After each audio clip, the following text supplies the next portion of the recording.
Oke, selamat pagi semuanya. Selamat datang kembali di Philip Morning Market Call.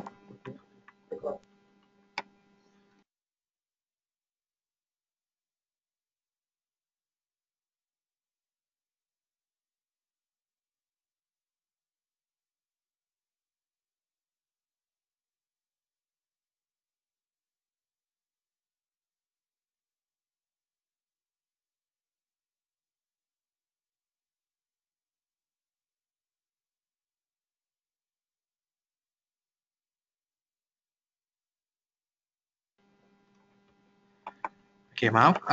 Selamat pagi semuanya. Selamat datang kembali di PMMC untuk hari ini tanggal 5 Februari hari Jumat. Seperti biasanya hari ini ada indikasi IHSG dan juga nanti ada Stocks to Watch. Dan lanjut kita masuk untuk sesi tanya jawab. Oke, langsung saja tanpa membuang waktu, kita masuk untuk indikasi IHSG. Hari ini kita melihat kemungkinan besar ya IHSG akan bergerak sideways dengan level support di 4.585 untuk resisten di level 4.709. Untuk market drivernya hari ini di sini kalau kita lihat pasar regional tadi pagi sebenarnya cukup mix, memang Nikkei dibuka turun cukup dalam ya, namun kelihatannya pasar untuk yang lain seperti Kospi dan juga ASX ini masih cukup bagus penguatannya. Dan hari ini juga ya pasar domestik kelihatannya para investor atau pelaku pasar juga masih akan menunggu data GDP yang akan dirilis oleh BPS pada kemungkinan besar pada siang atau sore nanti, dan ekspektasinya GDP untuk tahun 2015 akan berada di level 4,8%. Oke, kita masuk untuk stocks to watch. Ya, stocks to watch yang pertama ada BBTN. Di sini bottom line atau net profit ini naik sebesar 62% secara year on year menjadi 1,85 triliun rupiah, kenaikan yang cukup fantastis. Yang kedua ada PTPP. Di sini mereka juga membukukan net profit naik sebesar 38% secara year on year menjadi 732 miliar rupiah. Dan yang ketiga ada UNVR. Ya, di sini mereka menyiapkan dana sekitar 1,2 triliun rupiah untuk dianggarkan untuk belanja modal, dan rencananya dana tersebut akan digunakan untuk menaikkan atau meningkatkan kapasitas produksi mereka. Dan yang terakhir ada MPPA. Di sini mereka juga menyiapkan dana untuk belanja modal sekitar 700 sampai 800 miliar rupiah, dan rencananya dana tersebut akan digunakan untuk membangun atau juga memperluas 10 hypermart ya, dan juga ada 3 sampai 4 food mart, ini minimarket yang lebih kecil bisa dibilang begitu, dan juga 4 smart club stores dan juga 10 atau 10 Boston stores untuk tahun ini. Oke, Bapak Ibu, langsung kita masuk untuk sesi tanya jawab. Bagi Bapak atau Ibu yang memiliki pertanyaan bisa langsung disampaikan melalui question box yang telah kami sediakan. Dan pertanyaan juga bisa disampaikan melalui akun Twitter kami yaitu di @pmmcresearch dan juga di email kami yaitu melalui research@philip.co.id. Oke, ini ada pertanyaan pertama dari Bapak Ahmad Riyadi. Untuk BBTN bottom line itu maksudnya apa ya? Untuk bottom line itu ini hanya terminologi saja, Pak. Bottom line itu dalam arti simpelnya itu hanya net profit ya. Jadi bottom line itu net profit, untuk top line itu biasanya sales, Pak.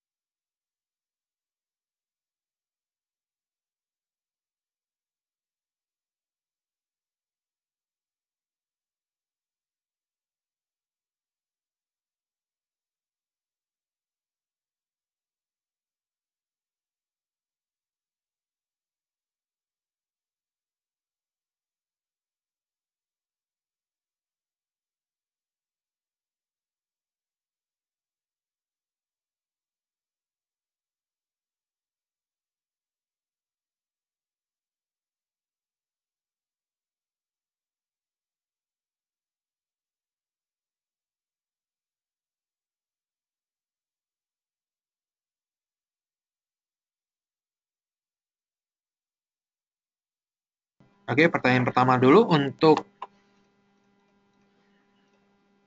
dari Bapak Cesar ya, ada ISSP dan juga KALB untuk hari ini bagaimana pergerakannya. Untuk hari ini kalau kita lihat dari penutupan kemarin ya, ini kemungkinan ada sedikit rebound dan untuk range-nya itu untuk support di kurang lebih 1285. Untuk resistannya ini di level 1375.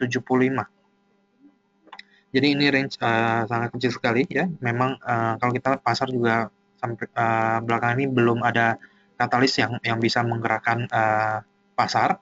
Jadi kita juga masih melihat Kalbe Pharma ya dalam jangka pendek masih akan bergerak di range berikut ini. Dan juga untuk ISSP, kalau kita lihat tren dari time frame daily ini trennya bullish ya. Dan untuk level resistennya kemungkinan besar dia akan mencoba untuk menembus level ini Oke, tadi salah. Untuk ISSP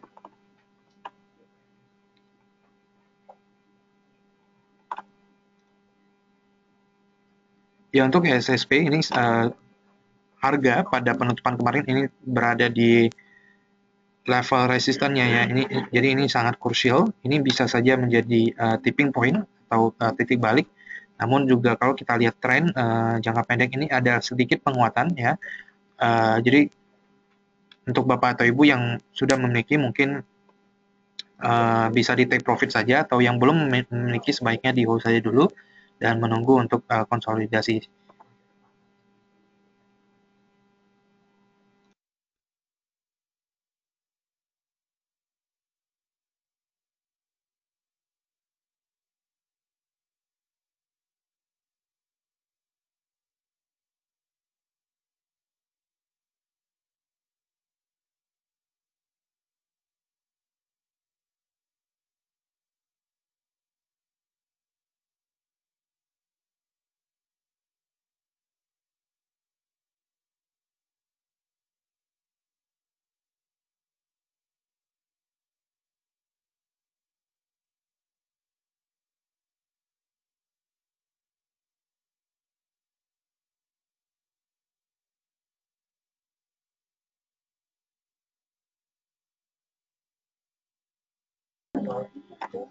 Nah, untuk Sril, ini ada beberapa pertanyaan. Yang pertama dari Bapak Alex dan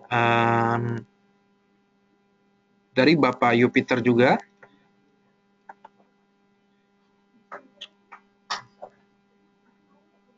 Oke, untuk Sril ya.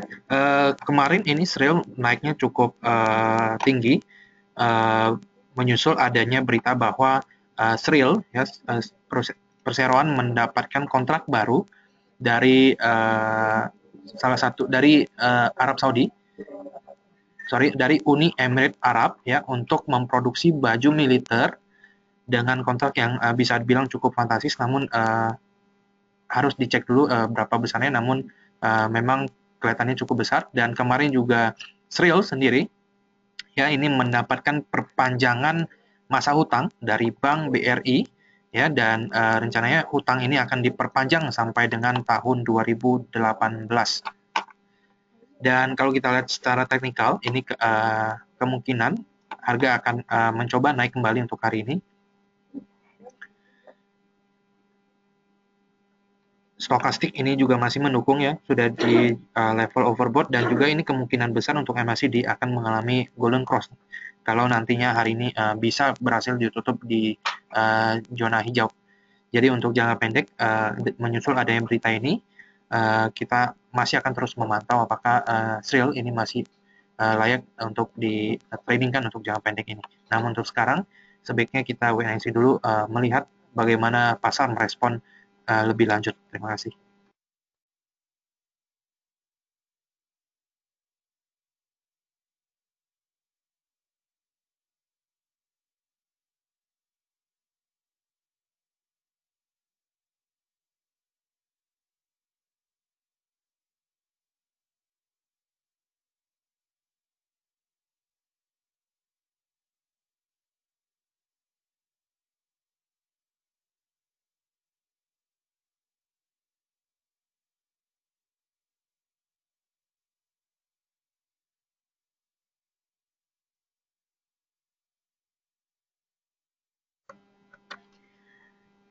Oke, untuk selanjutnya selamat pagi kepada Bapak Ahmad Riyandi yang menanyakan untuk BRI untuk teknikal jangka pendek.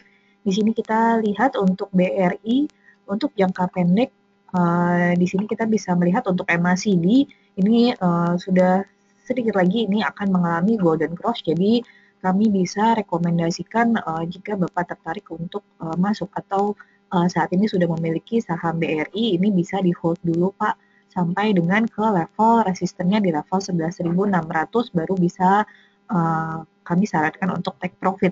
Jadi untuk hari ini sendiri kami perkirakan ini masih untuk tren penguatannya ini sepertinya masih akan cukup uh, cukup cukup membantu untuk kenaikan dari penguatan dari BRI sendiri untuk hari ini karena ini juga melihat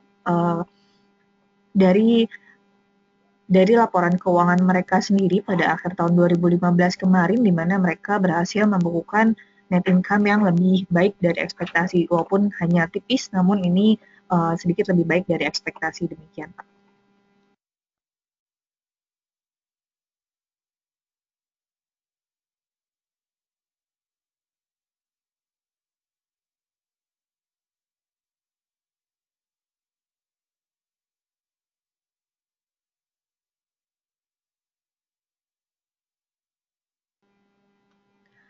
Dan selanjutnya, selamat pagi untuk Bapak Michael Susilo yang menanyakan apa yang menyebabkan IHSG kemarin meningkat sangat tinggi dan terdapat gap. Jadi di sini kita bisa melihat untuk chart IHSG kemarin, di mana memang di sini terdapat gap dari penutupan hari sebelumnya dan pembukaan pada hari kemarin. Dan di sini memang adanya gap ini disebabkan lebih karena faktor ekonomi dari pasar global sendiri, di mana kemarin kita tahu bahwa harga minyak ini memang terjadi lompatan yang cukup tinggi, yaitu ditutup lebih dari 8%. Selain itu juga dari The Fed sendiri mereka menunda kenaikan dari suku bunganya sehingga ini juga membantu mendorong asing untuk melakukan net buy pada hari kemarin dan aksi beli dari asing ini sendiri yang mendorong penguatan IHSG lebih dari 1,5% pada penutupan pada perdagangan kemarin. Demikian, Pak.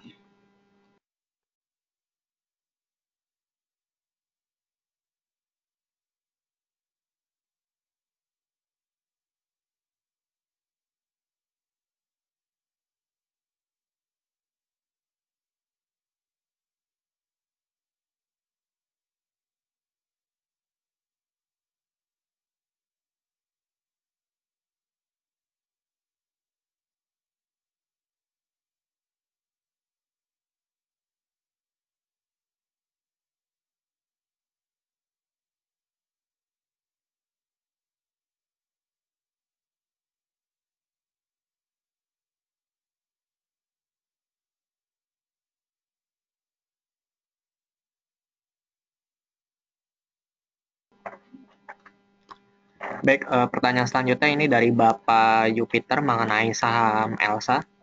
Analisanya seperti apa? Baik, untuk saham Elsa ini sendiri bisa kita lihat pergerakannya masih cenderung bearish untuk saat ini, di mana saham Elsa ini belum mampu menembus exponential moving average 50-nya, yakni di kisar harga 240.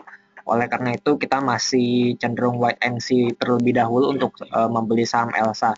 Kami menyarankan untuk membeli saham Elsa di area 213, ini di kisaran harga EMA exponential move average 20-nya ini bisa dicoba untuk spekulatif untuk membeli di harga 213.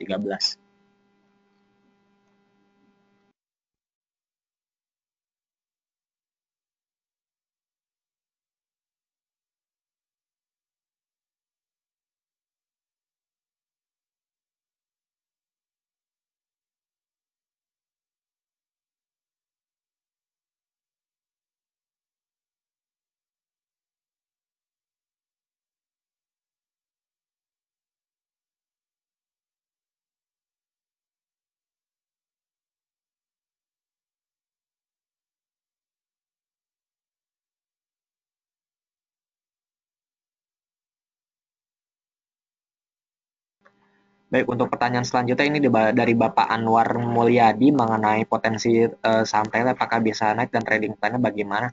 Baik Kak, untuk saham Tele ini sendiri memang saat ini dalam fase sideways yang sangat panjang, terhitung sejak bulan September sampai Februari tahun 2016 kali ini masih harga bergerak dalam range yang terbatas. Ini bisa kita lihat bahwa resistannya ini berada di area 770 dan supportnya ini berada di area 675. Namun dapat kita perhatikan bahwa support di 675 ini nampaknya cukup kuat di mana untuk periode daily-nya, periode weekly ini support di 675 ini belum tertembus, dan untuk periode monthly juga sama, ini di kisaran harga 675. Jadi kami bisa menyarankan untuk ini sifatnya hanya untuk spekulatif, untuk bisa masuk ke saham Tele mengingat saat ini harganya sudah cukup rendah di 675.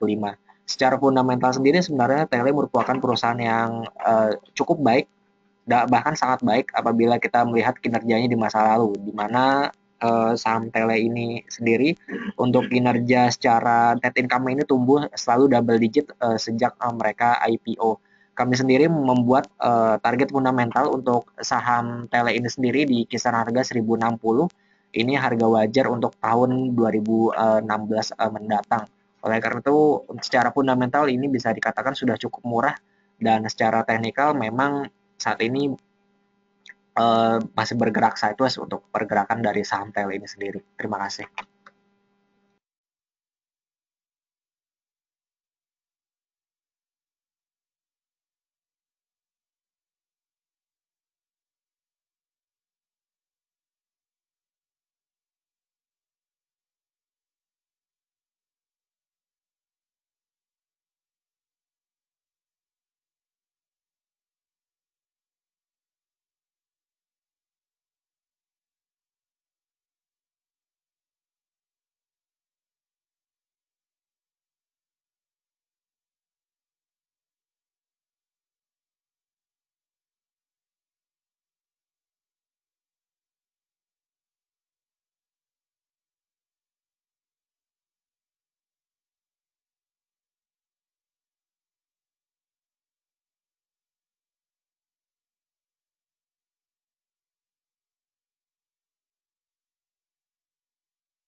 Baik, untuk pertanyaan selanjutnya ini dari Bapak David mengenai saham BSDE. Untuk saat ini saham BSDE bisa kita perhatikan bahwa range-nya cukup terbatas.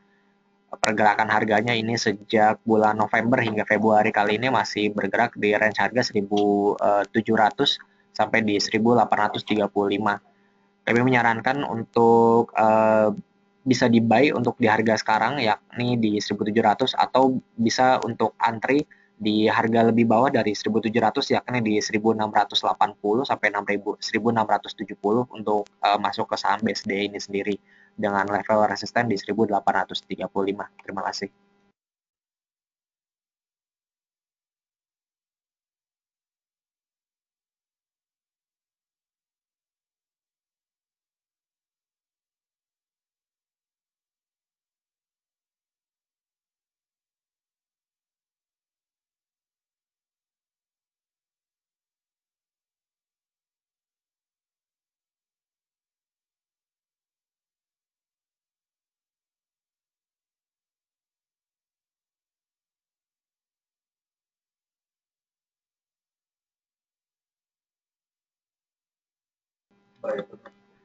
Baik, untuk pertanyaan selanjutnya ini dari Bapak Cesar Hidayah mengenai rekomendasi saham saham RALS untuk jangka menengahnya. Baik, untuk saham RALS ini sendiri bisa kita lihat sejak akhir Januari ini mengalami penguatan yang cukup baik untuk saat ini.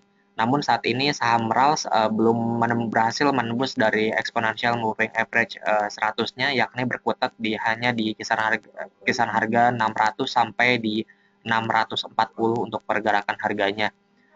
Saran kami bisa buy di bawah harga 600 atau di 610 untuk masuk ke saham RALS ini sendiri.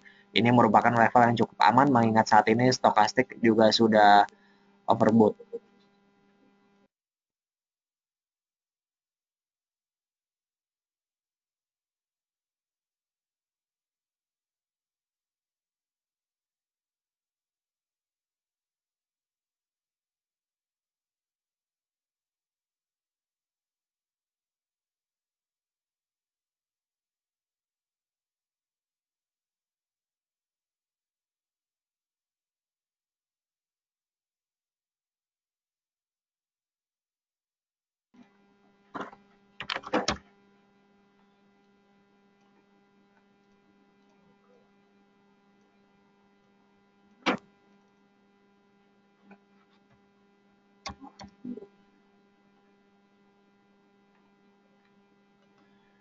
Oke, pertanyaan selanjutnya untuk Bapak Bambang Heru, untuk Pak Bambang ya, untuk proyeksi UNVR dan berapa target price-nya.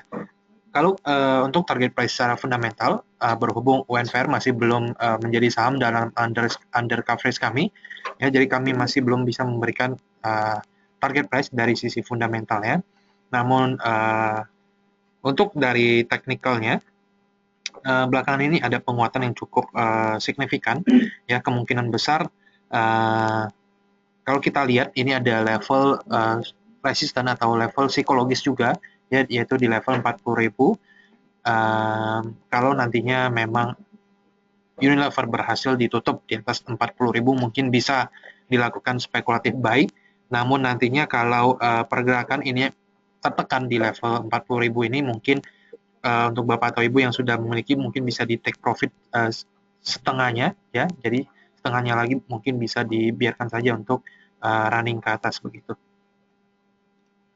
Dan untuk Bapak Stevi Adianto yang menaikkan untuk INDF, apakah naik karena ditopang dengan harga CPO?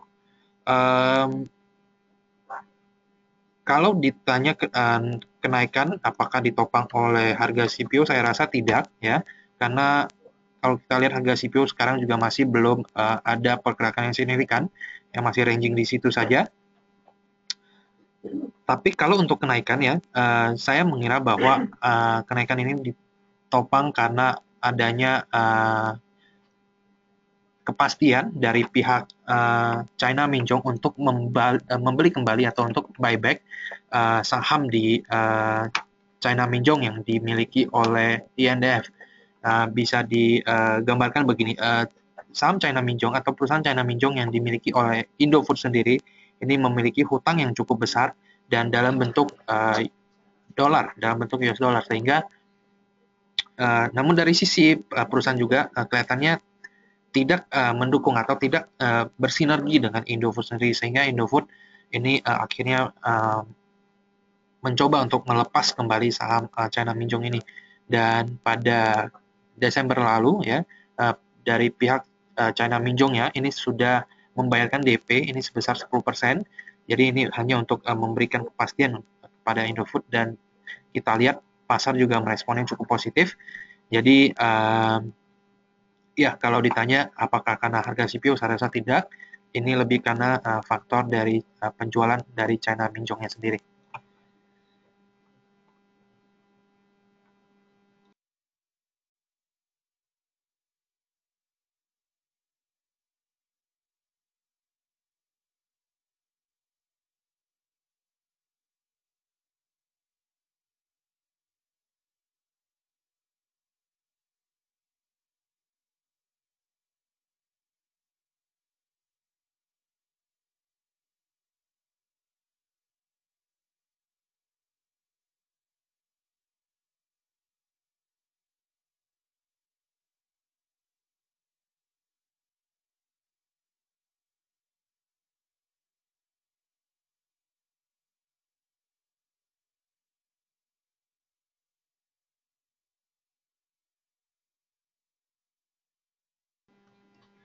Baik, selanjutnya selamat pagi kepada Bapak Sugianto yang menanyakan mohon ulasan untuk Bank Mandiri atau BMRI yang kemarin sudah breakout 9650 namun close di 9600 lagi. Oke, kita lihat di sini seperti kemarin saya sudah katakan sebelumnya bahwa untuk Bank Mandiri ini sebaiknya menunggu sampai betul-betul breakout. Dengan kata lain di sini maksudnya adalah ditutup betul-betul terkonfirmasi ditutup di atas level 9650. Kemarin memang sudah break sebentar namun kemudian ditutup masih di level 9600. Jadi ini kami belum bisa katakan bahwa betul-betul terkonfirmasi breakout 9650. Jadi dengan ini dari sisi tren sendiri untuk Bank Mandiri masih terjadi sideways dan belum terkonfirmasi untuk bullish trend-nya. Namun jika memang nanti untuk BMRI ini berhasil ditutup di atas 9650, ini kami bisa rekomendasikan buy karena untuk tren sendiri masih terjadi bullish dan sudah betul-betul terkonfirmasi untuk tren bullish-nya, begitu juga untuk jangka menengah dan jangka panjangnya. Demikian, Pak.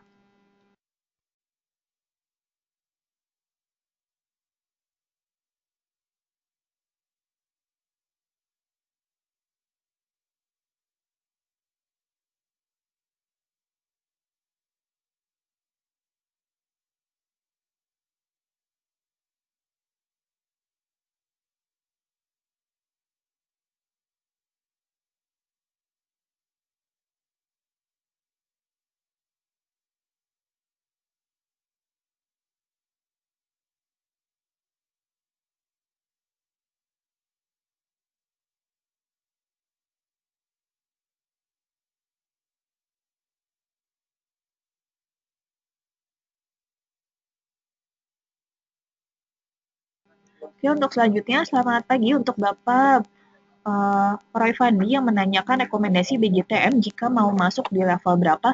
Untuk BJTM hari ini kami bisa rekomendasikan masuk di opening, Pak, di level opennya, karena untuk hari ini BJTM ini akan memasuki masa cum dividen. Jadi kami bisa perkirakan untuk BJTM sendiri akan mengalami kenaikan atau penguatan yang cukup signifikan pada hari ini, namun besok karena pada selanjutnya, itu hari Senin, ini akan memasuki masa ex dividen, jadi ini baru akan mengalami penurunan. Jadi untuk daily trading untuk hari ini kami bisa rekomendasikan masuk di harga opening. Demikian, Pak.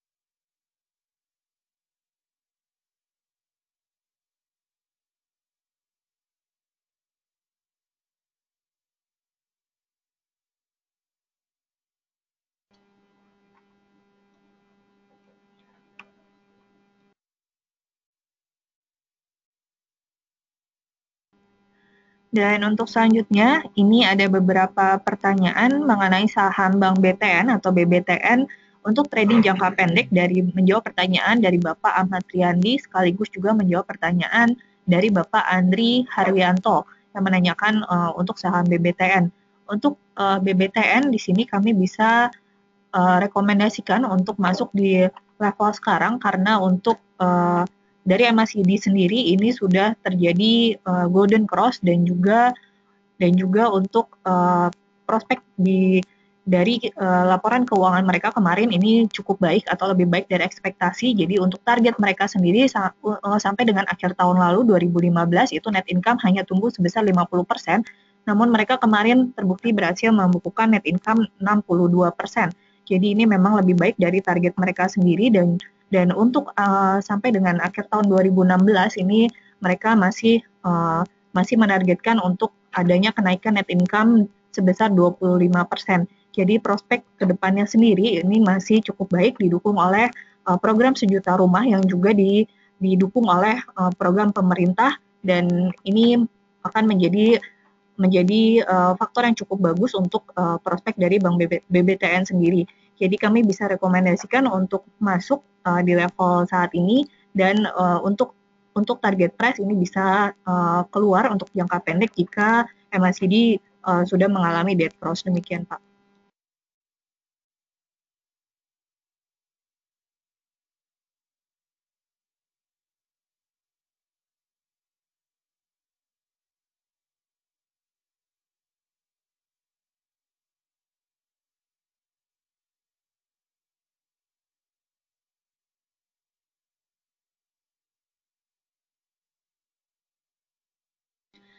Baik, selanjutnya pertanyaan dari Bapak Boy Senawato untuk saham Adikarya. Jadi untuk Adikarya bagaimana secara fundamental dan juga secara teknikal. Kalau kita lihat untuk Adikarya sendiri saat ini secara teknikal, memang trennya tengah bullish atau tengah mengalami penguatan, namun saran kami untuk ADI ini lebih buy on weakness karena kalau kita lihat volumenya, walaupun kenaikannya sudah menunjukkan harga yang cukup tinggi, namun volumenya dalam beberapa hari terakhir mengalami penurunan. Jadi saran kami buy on weakness untuk ADI di level sekitar 2.500. Untuk fundamental sendiri, ini Adikarya, kalau kita lihat target kontrak perseroan tahun ini, memang jauh lebih tinggi dibandingkan target kontrak pada tahun sebelumnya. Karena kalau di tahun 2015, ini perseroan kontraknya itu sangat jauh dari targetnya. ADI merupakan salah satu perusahaan yang pada tahun lalu ini sebenarnya performance-nya mengalami naik, namun naiknya tidak terlalu tinggi. Jadi perolehan kontrak itu hanya 56% dari target. Jadi kalau untuk tahun ini sendiri, memang perseroan kami perkirakan akan membukukan kenaikan laba yang cukup signifikan karena memang banyak kontrak yang tertunda pada tahun lalu, sehingga pada tahun ini kemungkinan perseroan memang bisa membukukan perbaikan kinerja, apalagi juga proyek perseroan yaitu LRT ini saat ini tengah dikerjakan demikian.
Pertanyaan selanjutnya dari Ibu Liao Moy yang menanyakan untuk saham United Tractor untuk prospeknya. Untuk prospek dari kinerja perseroan sendiri, kami perkirakan tidak akan jauh beda seperti tahun ini, di mana perseroan ini menargetkan penjualan alat beratnya ini sekitar 2.000 unit untuk tahun 2016, dan dari sisi kinerja pertambangannya sendiri, perseroan ini menargetkan kinerja pertambangan atau produksinya ini akan berkurang 10% untuk tahun ini. Jadi kemungkinan besar pendapatan dari perseroan ini juga akan turun mengikuti berkurangnya penjualan alat berat dan produksi batu bara. Jadi untuk prospeknya ini kami tidak bisa mengatakan akan lebih baik dari tahun ini. Kemungkinan besar akan sama atau sedikit turun, demikian.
Baik, masih pertanyaan dari Ibu Liomoy yang menanyakan untuk prospek dari emiten ISAT. Untuk Indosat saya akan membahas di sini dari sisi teknikal, di mana untuk Indosat saat ini tren masih terjadi sideways atau ranging di kisaran area support ini di level 5.100 dan level resisten terdekat ini berada di level 5.600.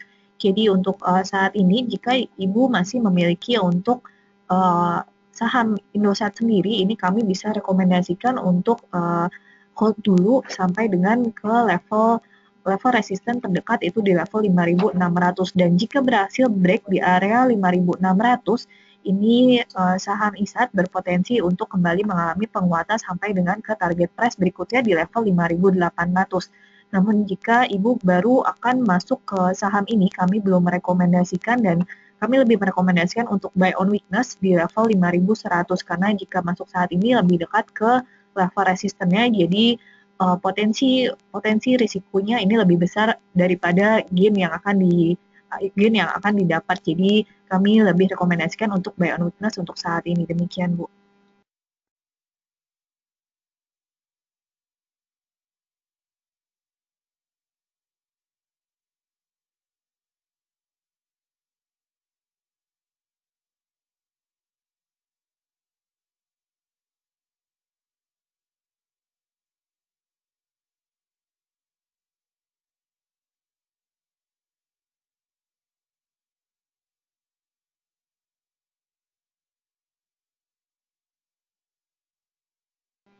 Baik, pertanyaan selanjutnya, pertanyaan dari Ibu Leomoy untuk saham Wika Beton. Untuk saham Wika Beton ini beberapa hari ini memang mengalami penurunan. Ini setelah perseroan ini mengalami kenaikan harga yang cukup tinggi sejak awal tahun. Jadi untuk Wika Beton sendiri saran kami karena saat ini tren juga sideways dan harga sudah cukup tinggi. Jika mau trading untuk jangka pendek, saran kami buy on weakness di level sekitar di bawah level 950 dengan target penjualan atau target jual resisten di level Rp1.000. Untuk Wika Beton secara fundamental target fundamental itu adalah 980. Jadi saran kami jika harga sudah memasuki level di atas 980 ini kami tidak menyarankan karena memang menurut kami harga 900 di atas 1000 itu sudah mahal bagi Wika Beton.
Oke, mungkin ini pertanyaan terakhir ya, berhubung waktu sudah menunjukkan di atas pukul 9.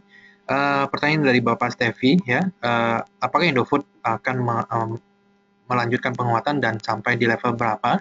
Untuk Indofood, kalau kita lihat harga sekarang ini sudah berada di level resisten, ya ini level resisten bisa dibilang cukup kuat, dan juga di sini stokastik ini juga sudah overbought.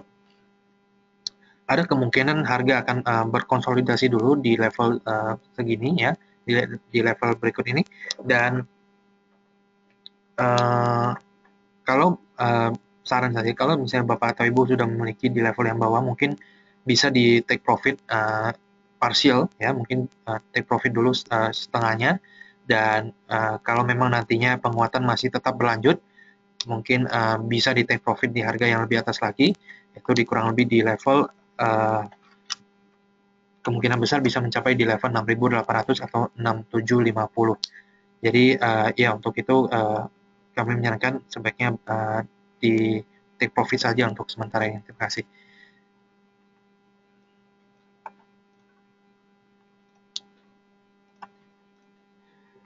Oke, Bapak Ibu, berhubung waktu sudah menunjukkan di atas pukul 9, kami harus mengakhiri untuk sesi Philip Morning Market Call.